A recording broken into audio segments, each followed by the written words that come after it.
তো গাইস দেখো আজকে আমাদের রাতের খাবারে কি আছে।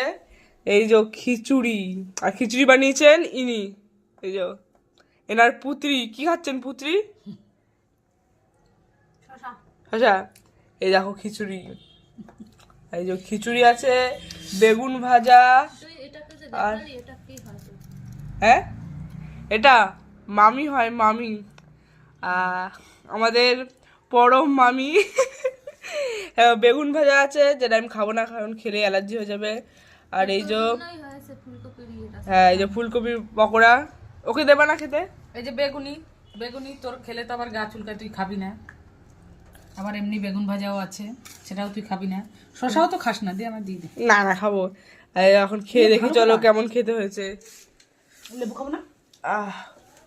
বাপরে খুব গরম। কাম্বা যাম। দারুণ হয়েছে। লেবু খাবো, রাতে আস্তে আস্তে মনে মনে করতেছিল না আমি লেবু খাবো।